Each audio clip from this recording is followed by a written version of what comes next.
اعوذ باللہ من الشیطان الرجیم بسم اللہ الرحمن الرحیم نحمد و نصلی علی رسول الکریم والمهدی الموعود علیہ الصلوۃ والتسلیم اما بعد فقد قال اللہ تعالی فی القرآن المجید والفرقان الحمید واعوذ باللہ من الشیطان الرجیم بسم اللہ الرحمن الرحیم قل جاء الحق وزهق الباطل ان الباطل کان زهوقا صدق اللہ العظیم.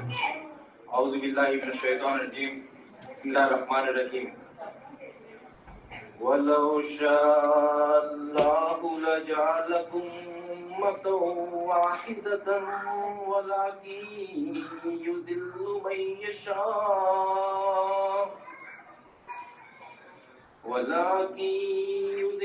مَن يَشَاءُ وَيَهْدِي مَن يَشَاءُ وَلَتُسْأَلُنَّ عَمَّا كُنتُمْ تَعْمَلُونَ. صدق اللہ العظیم. سورہ نحل کی آیت نمبر 93 کی آیت پڑھنے کا شرح حاصل کیا گیا ہے، جس میں اللہ تعالیٰ نے حضرت مہدی موعود علیہ السلام کی نسبت سے حضرت ابراہیم علیہ السلام کی جو دعا تھی اس کے اوپر آیت نازل فرمائی. حضرت ابراہیم علیہ السلام کو اللہ سبحانہ تعالیٰ نے تمام آزمائشوں سے نوازا، یعنی کہ ان کو اپنے خود کے جو بچے حضرت اسماعیل علیہ السلام کو ذبح کرنے کے لیے کہا گیا، ایسے آزمائشوں سے نوازا. اور تمام آزمائشوں میں کامیاب ہونے کے بعد میں اللہ تعالیٰ نے کہا کہ ہم آپ کو وقت کا امام بناتے. وقت کا امام جو ہے اس کا اللہ تعالیٰ نے اعلان کیا، پلٹا کہ حضرت ابراہیم علیہ السلام جو ہے ایک التجا رکھے اور کہا کہ میرے جنریشن میں سے بھی ایک امام ضرور رکھنا، میرے جنریشن سے یعنی کہ میرے پروگونی جو ہے اس میں سے بھی ایک امام آپ رکھنا. تو اللہ تعالیٰ کا ایک فرمان ہوا کہ ظالموں کو اس کا فیض نہیں حاصل ہو. یہ آیت سورہ نحل کی آیت نمبر 93 کی تھی. اللہ تعالیٰ کا فضل و کرم ہے اور خاتمین نبوت صلی اللہ علیہ وسلم اور خاتمین ولایت محمد مہدی موعود علیہ السلام، ان کا صدقہ ہے کہ ہم اس محفل میں جمع ہیں. اور تقریر کے متعلق ہمارے پاس مرشدین کرام ضرور ہوتے ہیں اور فقراء کرام ہوتے ہیں، لیکن آج یہ موقع ہم تمام بھائیوں کے ساتھ ہے، اس لیے میں سوچا مختصر تقریر جس کے اندر ایک ٹاپک جو ہے نیڈ آف دی آر کے بیسس پہ کچھ کہنے کی سعادت حاصل کروں گا. سب سے پہلے تو تعلیمات مہدی موعود علیہ السلام جو ہمارے پاس الحمدللہ آج کی تاریخ میں موجود ہے، قطر میں رہنے کے باوجود بھی ہم دائرے سے جڑ کے ہیں، یعنی کہ دل دائرہ میں ہے جسم ادھر ہے.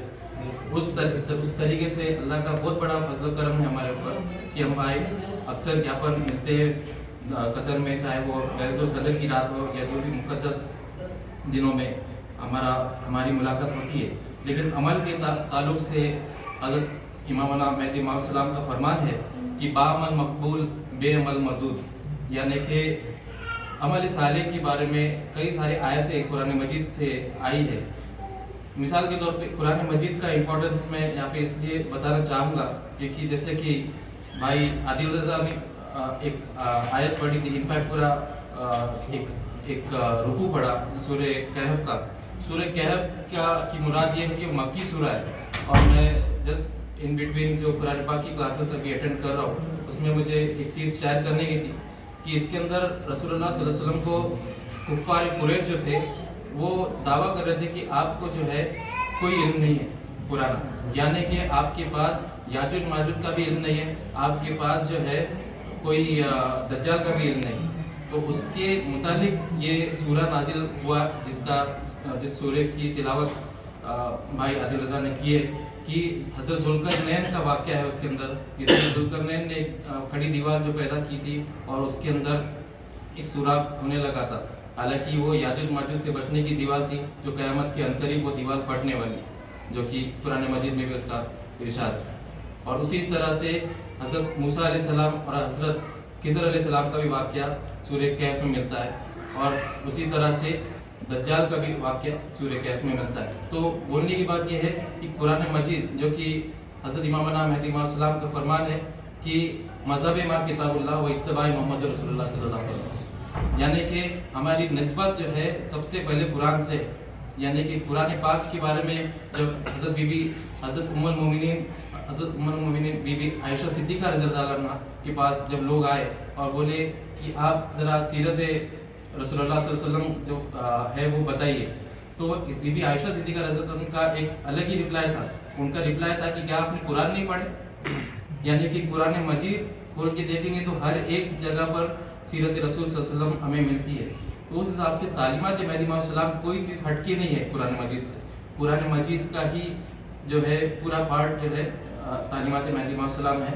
اور میں تو کہوں گا کہ میرے خود کی ذاتی حیثیت سے اگر کوئی تعلیمات پہ ہم لوگ عمل کرتے ہیں آج کی تاریخ میں بھی، تو کئی جگہ پہ ہم لوگ کو کرائسس فیس کرنا پڑتے ہیں، کئی جگہ پہ چیلنجز فیس کرنا پڑتے ہیں، اور کئی جگہ پہ مار بھی پڑتی ہے. مار یعنی کہ جسم کی مار نہیں، بٹ ایسی مار کی جس میں اپنے نقصانات بھی ہوتے ہیں. لیکن اکثر میں وہ چیز یاد رکھتا ہوں جو حضرت بندگان شاہ نظام دریائے وحدتی آشرم شمع ولایت دیم حضور رضی اللہ کا فرمان ہے کہ شاہ کی چوٹ شکر کی موت، یعنی کہ چوٹ بھی دیتا تو اللہ تعالیٰ اس کی جزا بھی دیتا ہے. تو اسی حساب سے ہمارے پاس تعلیمات مہدی علیہ السلام، انفیکٹ ہر ایک فرمان جو مہدی علیہ السلام کا ہے اس کو حق جاننے کی بات. ایک واقعہ ہے جس کے بارے میں بولنے کی سعادت حاصل کروں گا. ایک جگہ پر حضرت بندگی میاں سید کنویر صدیقی ولایت حامل بار امانت بدل ذات مہدی رضی اللہ عنہ بیٹھے تھے اور ان کے ساتھی بیٹھے تھے. ساتھیوں نے بندگی میاں رضی اللہ عنہ نے پوچھا کہ میرے ہاتھ میں کیا ہے؟ ان کے ہاتھ میں 4 کنکر تھے. تو بولے کہ یہ تو آپ کے ہاتھ میں 4 کنکر ہے.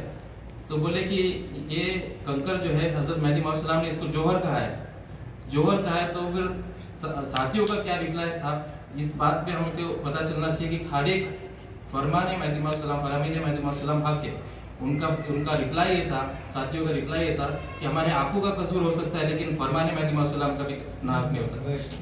تو اتنا ہمارے پاس تعلیمات مہدی علیہ السلام کے اوپر امپورٹنس ہے اور حق جاننے کا مرتبہ ہے عمل کے بنیاد پہ. انفیکٹ مہدی علیہ السلام کی میں سمجھتا ہوں کہ ہمارے اوپر ایک اتنا بڑا صدقہ ہے کہ ان کا ایک فارسی ایک فریز ہے جو ہمیشہ میں یاد رکھتا ہوں، جو یمن کے اور گربہ میں تو اسٹارٹ اس طرح ہے: گربہ منی در یمنی پیش منی ورنہ منی پیش منی در یمنی. یعنی کہ اللہ کے خلیفہ مہدی علیہ السلام کا فرمان ہے کہ اگر آپ کے اندر ایک عمل ہے جو تعلیمات مہدی علیہ السلام سے ہے اور وہ عمل جو ہے آپ کے پاس ہے تو بندہ آپ کے ساتھ ہے. اگر آپ عمل کے اوپر نہیں ہے تو گویا کہ آپ یمن میں ہو، بھلے آپ قرآن مبارک میں رہیں لیکن آپ یمن میں ہو، آپ میرے ساتھ نہیں ہو. تو یہ تعلیمات کے اوپر امپورٹنس دیا گیا ہے. اور لاسٹ میں ایک عنوان جو میرا ہسٹری کے تعلق سے میں کچھ بولنے کی سعادت حاصل کرنا چاہوں گا، کیونکہ آج کی تاریخ میں ہمارے پاس اکثر مصروفیت بولو یا جو بھی غفلت بولو، تو قومی کتب، پہلی بات تو قرآن مجید، پھر بعد میں قومی کتب کو ہم لوگ نے الماریوں میں جو ڈال کے رکھا ہوا ہے. میرے پاس بھی وہی چیز کا ہمیشہ سے گھنٹی بجتی تھی کہ میرے پاس جو ریڈنگ جو ہے وہ کم ہو گئی ہے. یعنی کہ قومی کتب کو ہم نے صرف سجا کے رکھ دیا ہے کبرڈ کے اندر. تو اسی حساب سے ہمارے پاس انگلش کا انفیکٹ انگلش میں ایک فریز ہے جو میرے کو اکثر آفیسز میں بھی یاد دلاتے رہو کہ people who forget their history کی ناٹ میک ہسٹری. یعنی کہ جو لوگ اپنی ہسٹری بھول جاتے وقت خود بخود ان کو بھول جاتا ہے، ان کا کوئی ہسٹری نہیں ہو سکتی ہے. تو اسی حساب سے ہمارے پاس کئی سارے ایگزامپل، میرے پاس دائرہ احمد نگر کا بھی واقعہ ہے. آج کی تاریخ میں جو لوگ ان کے جو جد اعلیٰ تھے، جو کچھ تھوڑے بہت باقی تھے جن کا حال ہی میں انتقال ہوا، ان لوگ جو ہے مہدویت پہ تھے. آج ان کے جو پوترے یا پھر نواسے وہ جا کے بولتے ہیں کہ مہدویت کیا ہے. مطلب یہ معاملات اس لیے پیدا ہو گئے کیونکہ ہم نے قومی کتب جو ہے الماریوں میں سجا کے رکھ دیا. اس کا مجھے امپورٹنس ہائی لائٹ اس لیے کرنا تھا کیونکہ میرے پاس بھی ایک ٹرانسفارمیشن اسی ذریعے سے آنے لگا الگ ذریعے سے. اور ریڈنگ کا امپورٹنس اور ہسٹری کی بات کی جائے تو بچوں کو بھی انفیکٹ ہسٹری کا یہ پتہ چلنا چاہیے کہ امامنا مہدی علیہ السلام کی ولادت کے بعد میں جس طرح سے وہ زوجیت میں بھی تھے، حضرت سب سے پہلے زوجہ حضرت بی بی علاداتی رضی اللہ عنہ، ام المصدقین بی بی علاداتی رضی اللہ عنہ، ان کی زوجیت میں تھے. وہاں پر جونپور کا مقام تھا. جونپور کے مقام پہ سلطان حسین شرکی کا معاملہ تھا. یعنی کہ ڈائنیسٹی جو چل رہی تھی سلطان حسین شرکی کی چل رہی تھی. اور سلطان حسین شرکی جو ہے اکثر ٹیکس پے کرتا تھا راجہ دلپت رائے گوڈ جو کہ بنگال کا بادشاہ تھا، اور وہ ناحق ٹیکس تھا. تو یعنی کہ یہ سب چیزیں کا مشورہ لے کے مہدی علیہ السلام کے پاس گئے. مہدی علیہ السلام نے بولے آپ جنگ کرو، جنگ میں فتح ہوگے. لیکن یہاں پر بھی مہدی موعود السلام کے فرامین کے اوپر کس طرح سے میں بولوں گا کہ ہر بات ان کی حق ہے کہ حضرت مہدی موعود السلام نے بولے کہ آپ کے پاس سپاہیاں کم ہے، پھر بھی آپ جو ہے فتح ہو جائیں گے، آپ جاؤ اور جنگ کیجیے. تو وہ جنگ اتنی ہسٹوریکل جنگ ہے، انفیکٹ ہمارے پاس قومی کتب میں بھی ہے اور ہسٹری بکس میں بھی ہے کہ شرقی ڈائنیسٹی میں کس طرح سے جنگ ہوئی تھی سلطان حسین شرقی کی اور راجہ دلپت رائے گوڑ کی، جس میں راجہ دلپت رائے گوڑ کا اس طرح سے جب جاننا منوش ہوا تھا کہ مہدی موعود السلام نے خود اپنے ہاتھوں سے اس کا کلیجہ باہر نکالا، اور وہ کلیجہ جب باہر نکالا تو اس کا ایک الگ واقعہ ہے کہ وہ کلیجے میں بدھ کی تصویریں نظر آنے لگی. بدھ کی تصویریں اس لیے نظر آتی تھی کیونکہ وہ بہت زیادہ اپنے بیوی لیٹا کو پوچھتے تھے، تو اس حساب سے وہ چھپ گیا تھا تصویر. تو امام علیہ السلام کا فرمان رب ہوا اور جذبہ حق میں چلے گئے کہ اگر کوئی بت یا ناحق کوئی چیز کے لیے اتنا جو ہے پرستش کر کے اس کے دلوں پہ یہ چیز جا سکتی ہے تو اللہ تعالیٰ تو نور سے بھرا ہوا ہے. تو وہ اللہ تعالیٰ کی جو پرستش کرے گا اور اللہ تعالیٰ کے تمام فرامین پر چلے گا تو کس طرح سے اس کا دل جو ہے نور سے بھر دے گا. تو یہ بہت بڑا واقعہ جو ہسٹوریکل چیزوں سے ثابت ہوتا ہے، اور اس لیے میں ہسٹری پڑھنے کے حساب سے تمام بھائیوں کے لیے یہ چیز ریکویسٹ رکھ رہا ہوں. اپنے پاس قومی کتب کی کوئی کمی نہیں ہے.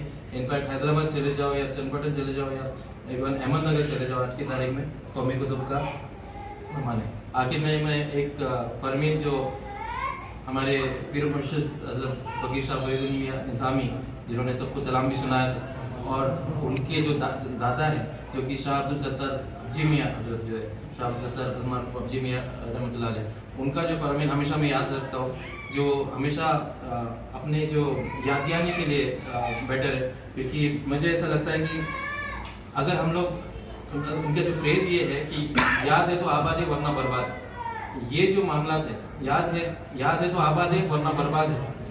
تو حضرت کا فرمان ہی وہی تھا کہ بھائی تم یاد کرتے رہو، ذکر اللہ تو ہے آپ کے پاس کرنا ہے، لیکن ہر ہسٹوریکل چیز آپ کے دماغوں میں ریفریش ہونا چاہیے. کوئی مصدقین مہدی مسلم پلٹنے بھی اگر جا رہا رہے گا غفلت میں تو سامنے اس کے ریفریش کے چیپٹر میں یہ آ جائے گا کہ بھائی یہ چیز ہر چیز حقیقت ہے.